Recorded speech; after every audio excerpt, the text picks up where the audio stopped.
ये बात कर रहे थे अपन कि भाई रात को छाछ पीनी चाहिए कि नहीं पीनी चाहिए। हाँ। ये एक बहुत बड़ा विषय आज के ज़माने में समझ में आ रहा है लोगों के कि भाई रात को छाछ नहीं पीनी चाहिए।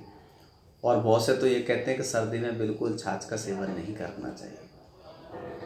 तो हमको क्या करना चाहिए? हमको अलग अलग आदमी, जैसे मैं कहता हूँ खूब छाछ पीजिए, दूसरा कहेगा नहीं नहीं छाछ से तो बुद्धि का नाश होता है। ग्रंथों में लिखा हुआ है कि हमको छाछ का सेवन रात्रि को या सायंकाल बिल्कुल नहीं करना चाहिए।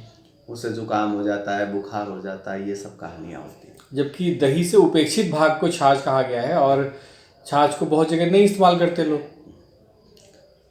नहीं, तक्र का सेवन के लिए तो हमारे ग्रंथों में, पुराणों में बहुत अच्छी चीज़ें लिखी हुई हैं, तक्र का सेवन। लेकिन बहुत से ग्रंथों में लिखा हुआ है कि सायंकाल के समय में छाछ का सेवन वर्जित है। अब हम इस वर्तमान के परिदृश्य में बात करते हैं तो उस समय तो छाछ पर तो हम लोग कई बार कमेंट्स कर देते हैं, खाने पर नहीं कर सकते। खाने तो रात को 2 बजे भी खा रहे हो, 12 बजे भी खा रहे हो, और वही लोग कमेंट्स करते हैं छाछ नहीं पीनी चाहिए, भोजन तो कर सकते हैं। तो सबसे पहले हमारा जो सिस्टम है उस सिस्टम में बदलाव करना चाहिए, क्योंकि 3 प्रकृति के लोग हम लोग अभी हैं, वात, पित्त और कफ। तो छाछ का सेवन कफ वालों को नहीं करना चाहिए। लेकिन अगर आप पित्त प्रकृति के हैं, यानी कि बहुत गर्मी की प्रकृति के हैं, तो आपको छाछ का सेवन कभी भी कर सकते हैं। रात में करो, दिन में करो, सुबह करो, सायंकाल करो। मैंने तो ऐसे ऐसे प्रयोग किए हैं, क्योंकि प्रकृति आपको चेंज करनी है, यानी कि आपको चुनाव करना है कि आप किस प्रकृति के हैं। तो कफ प्रकृति वाले हैं, उनको बिल्कुल रात का सेवन नहीं करना चाहिए। लेकिन आप वात प्रकृति के हैं या पित्त प्रकृति के हैं तो आपको छाछ का सेवन 4 गुना अधिक करना चाहिए। और सर्दियों में तो बहुत ज़्यादा करना चाहिए। क्यों करना चाहिए? कि सर्दियों में मौसम ठंडा होता है, तो बाहर तो ठंड रहती है लेकिन शरीर अंदर से बहुत गर्म हो जाता है। तो आपने देखा होगा जितनी सर्दी पड़ती जाएगी मुंह से धुआं निकलने लगेगा। सही बात। तो धुआं क्यों निकल रहा है? यानी कि वो हीटिंग हो रहा है। धुआं तो जब भी निकलता है, पानी में से आपने देखा होगा वाष्प कब बनती है? जब वो गर्म होता है। तो इसका मतलब है शरीर अंदर से इतना गर्म हो रहा है कि धुआं निकल रहा है, वाष्प निकल रहा है। तो उसको गर्म करना चाहिए कि ठंडा करना चाहिए? ठंडा करना है। ठंडा करना है। तो सबसे बढ़िया, सबसे सस्ता, सबसे इजी छाछ है। तो आप मेरे कहने से रात्रि को 2 बजे भी छाछ का सेवन कर सकते हैं। अब छाछ में क्या होता है कि जो हमारे सफ़ेद पॉइजन में मानते हैं, जैसे नमक मानते हैं, चीनी मानती हैं, मैदा मानते हैं, ऐसी 4-5 चीज़ें सफ़ेद पॉइजन में मानी जाती है। तो आपको रात को सेवन करना है छाछ का, तो आप सेंधा नमक, काला नमक ये डाल करके सेवन करें। आपको छाछ कोई तकलीफ पैदा नहीं करेगी। नॉर्मल में भी मैंने तो इसका कई बार 2-2 लीटर छाछ पीने का प्रयोग किया है रात को 10 बजे 11 बजे। तो मैंने कभी ऐसा अनुभव नहीं किया कि छाछ ने कोई परेशानी पैदा की है।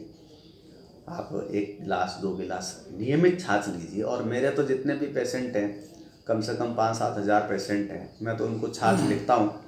और जुकाम वालों को तो छाछ विशेष रूप से लिखता हूँ कि आप जुकाम में छाछ का सेवन ज़रूर कीजिए। क्योंकि आप इतने समय तक, एक मेरे के शर्मा जी मित्र हैं, उसको 20 साल हो गई ठंडा लाई हो गई, छाछ नहीं, नींबू नहीं। तो हमको एक भोजन का प्रोग्राम था, तो मैं उनको छाछ रखने के लिए गया, तो उन्होंने कहा मुझे तो 20 साल से मैंने तो छाछ ली नहीं, मैं तो गर्म पानी पीता हूँ और ये लेता हूँ। तो मैंने कहा आज आप छाछ पी लो को, क्योंकि 20 साल से जिसको ठीक नहीं कर पाए तब एक बार और अच्छा हो जाओ बीमार। तो मैंने उनको ट्रीटमेंट दिया छाछ का। वो उनके समझ में आ गई गणित कि यार मैं 20 साल से जिससे डर रहा था उसी से मेरा इलाज हो गया। लेकिन ये बहुत आश्चर्य की बात है कि जुकाम वाले को भी आप छाछ लेने के लिए बोल रहे हैं। हाँ, तो सिस्टम से बात करें। जुकाम किसको हो रहा है? गर्मी से भी तो जुकाम होता है, केवल ठंड से जुकाम थोड़ी होता है। लेकिन हमने तो एक ही मान रखा है बस कि ठंड से जुकाम होता है, ठंडी चीज़ों को बंद कर दो। हाँ। तो कभी कभी क्या है, जुकाम गर्मी से भी होता है। जो गर्म प्रकृति वाले हैं उनको गर्मी से जुकाम होता है। हम लोग ज़्यादा गर्मी की चीज़ खाते हैं तो उससे भी जुकाम हो जाता है। तो ठंडी चीज़ों का भी आपको प्रयोग करना चाहिए। तो जिनकी प्रकृति गर्म है उनको कोई गर्म चीज़ों का प्रयोग नहीं करना चाहिए, चाहे काढ़ा हो, चाहे गर्म पानी हो, गर्म नींबू हो, गर्म पानी में शहद डालना हो, या गर्म सब्जी हो, सूप हो, गर्म बहुत सी चीज़ें होते हैं ना हमारे, उन गर्म चीज़ों को बंद करना चाहिए। ठंडी चीज़ों का प्रयोग करना चाहिए, जिसमें इंटरनल की मैं ज़्यादा बात करता हूँ कि कि खाने की पीने की चीज़ें, और बाहर जो कवरिंग है हमारा, जिसको कवरिंग कहते हैं कपड़े, तो ठंड में कपड़े तो ज़रूरी है बचाव के लिए। आप अच्छे कपड़े पहने और ठंडी चीज़ों का प्रयोग करें, आपको कोई तकलीफ नहीं होगी। और मेरे कहने से एक बार छाछ का प्रयोग इस तरह से करें तो आपके लिए छाछ एक संजीवनी औषधि का काम करेगी, और बहुत सी बीमारियां जो हमारी अभी इस मौसम से होती है, सर्दियों से, वो नहीं। तो आज आपने ये छाछ का प्रयोग के लिए बारे में अच्छी बात पूछी, सबका धन्यवाद, थैंक्स। और मेरे चैनल पर अगर आपको अच्छा लगता है तो आप इसको लाइक करें और लोगों को बताएं, जागरूकता पैदा करें। हमारा मकसद है जागरूकता लाना, क्योंकि प्राकृतिक चिकित्सा ऐसी चिकित्सा पद्धति है जो लोगों को नया जीवन देती है। क्योंकि दुखी, पीड़ित, परेशान लोग बहुत हैं, जिनको केवल परेशान इसलिए अज्ञानता की वजह से। अब जैसे आपने ऑपरेशन करा लिया, गाल चला गया, अब वो अंग लौट के नहीं आएगा। उस अंग को बचाने के लिए तो मैं ये चाहता हूँ कि सब चीज़ों को एक बार समझ लें, समझ के करेंगे तो बहुत अच्छा रहेगा। थैंक्स।